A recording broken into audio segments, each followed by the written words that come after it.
America, Israel और Iran के बीच चल रहे युद्ध का फिलहाल अंत होता नहीं दिख रहा। अमेरिका की धमकियों के बावजूद ईरान लगातार अपने पड़ोसी देशों पर हमला कर रहा है, जहां वो अमेरिका और इजरायल के सैन्य ठिकानों को निशाना बना रहा है। ईरान ने ड्रोन हमलों के जरिए कुवैत इंटरनेशनल एयरपोर्ट को निशाना बनाया। रिपोर्ट्स के मुताबिक 3 ड्रोन से एयरपोर्ट पर हमला किया गया, जिससे अमेरिकी रडार सिस्टम को नुकसान हुआ है। इधर इजरायली सेना ने ईरान को लेकर एक बड़ा दावा किया है। आईडीएफ के मुताबिक इजरायली वायुसेना ने तेहरान के मेहराबाद एयरपोर्ट पर हमला करके ईरान के पूर्व सर्वोच्च नेता अली खामेनेई के विमान को नष्ट कर दिया है। इसके अलावा आईडीएफ ने मेहराबाद एयरपोर्ट पर खड़े 16 विमानों को भी तबाह करने का दावा किया है। वहीं अमेरिकी राष्ट्रपति डोनाल्ड ट्रंप ने नाटो के सहयोगियों को ईरान के खिलाफ युद्ध में साथ देने के लिए धमकाया है।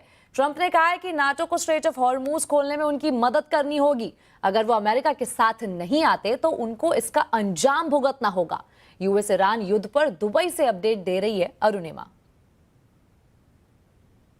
स्ट्रेट ऑफ हॉर्मूज को लेकर अब ट्रंप की बेबसी साफ दिख रही है। बार बार वो नेटो देशों से और बाकी जो यूएस के समर्थक देश हैं उनसे अपील कर रहा है, और अपील के भाषा में ट्रंप की तरफ से एक डेस्परेशन भी नजर आ रही है, जिसमें वो कह रहे हैं कि बाकी देशों को भी साथ आना पड़ेगा ताकि स्ट्रेट ऑफ हॉर्मूज को खोला जा सके। इसी बीच ईरान के फॉरेन मिनिस्टर की तरफ से भी बयान आया है। उन्होंने कहा है कि जहाँ तक परमाणु कार्यक्रम का सवाल है, आगे उस पर क्या फैसला होगा ये भविष्य पर ही निर्भर करेगा। तो अभी भी ईरान की तरफ से कोई कमिटमेंट नहीं आ रहा है इस बात पर कि वो अपने परमाणु कार्यक्रम को छोड़ने के लिए तैयार हैं।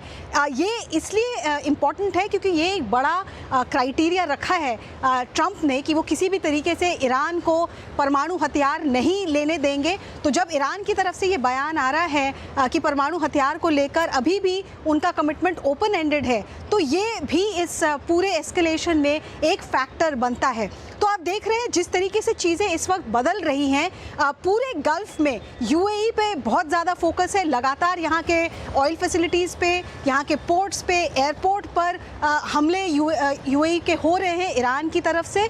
और अब जब ये युद्ध खिंचता हुआ दिख रहा है, यहाँ गल्फ के लिए एक बड़ा त्यौहार है ईद का, जो अब दस्तक दे रहा है। और अगर ईद के मौके पर भी ऐसा ही सूनापन, ऐसा ही खालीपन दिखा जैसा आप मेरे बैकड्रॉप में देख रहे हैं, तो ये यूएई की इकोनॉमी के लिए भी चिंताजनक है, गल्फ की इकोनॉमी के लिए चिंताजनक है। इसलिए ट्रंप पर भी प्रेशर आ रहा है कि वो जल्द से जल्द इसका कोई सोल्यूशन ढूंढे। हॉर्मूज के सिक्योरिटी प्लान पर राष्ट्रपति ट्रंप फंस गए हैं। आज इसी पर होगी आवाज अड्डा में चर्चा। हॉर्मूज पर अकेले पड़े ट्रंप, जरूर देखिए शाम 7:57 पर।